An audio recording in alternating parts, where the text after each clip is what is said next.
शिवाजीराव ग्रामीण बौद्धिक संस्थेचा एक सचिव म्हणून आम्ही एक संस्था उभारली आहे। त्याच्यामध्ये सचिव हा पद मला मिळालेला आहे।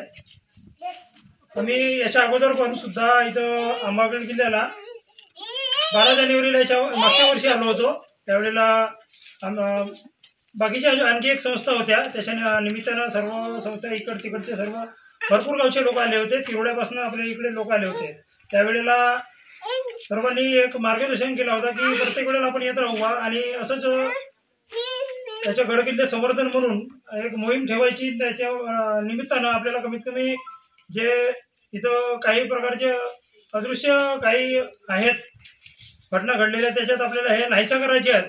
कोणी भिंतीवर काही लिहितो, कुठं काही पडलेले असतात, कोणी पाण्याची बॉटलसुद्धा कोणत्या रस्त्यावर फेकून देतो। त्या येण्या जाण्याचा मार्गसुद्धा आपल्याला इथं बरोबर येत नाही। त्या कारणास्तव आपण रस्ता जरी मोकळा जर असला तोपर्यंत आपण वर येऊ शकतो। आणि किल्ल्याची जे अवस्था झालेली आहे आता, ते 20% सुद्धा थोडीशी म्हणजे नाहीसा होत आहे किल्ला एका कोणत्यावरून। तर आपण जर दुर्लक्ष केलं तर भविष्यात या किल्ल्याची ओळख सुद्धा चालली जाईल आणि आपण आपल्या येणाऱ्या पिढीला काही आपलं अस्तित्व आहे किंवा आपल्या हिंदू धर्माचं काय आहे, कुठं आपल्या भंडारा जिल्ह्यामध्ये जर आपण पाहिलं तर एक आंबागड किल्ला हा खूप प्रख्यात आहे, परंतु तो लपलेला आहे कुठेतरी। आणि त्याला येणाऱ्या पिढीला आपल्याला समोर हे सांगायचं की ही जी संस्कृती आपल्याला टिकवून ठेवायची आहे आणि ह्या किल्ल्याची जोपासना करत। किल्ला काही कोणाच्या स्वमालकीचा नाही बा, याचं काही सर्व आपापल्या बहिणी बरोबर करतात।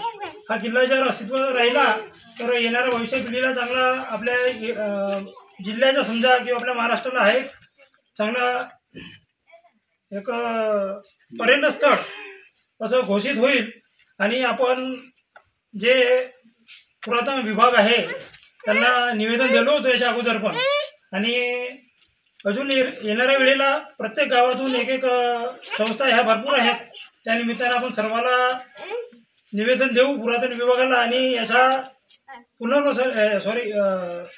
सौंदर्यीकरण व्हावं हे आमची स्वइच्छा आहे। आणि जर सौंदर्यीकरण झालं तर भविष्यात आजूबाजूच्या गावाला इथं दुकान वगैरे लोकांची जशी गर्दी वाढेल, त्यांच्या प्रपंचाला खूप प्रोत्साहन मिळेल। कोणाचे छोटे मोठे दुकान वगैरे जर चालतील तर सर्वांच्या परिवाराला यश मिळेल।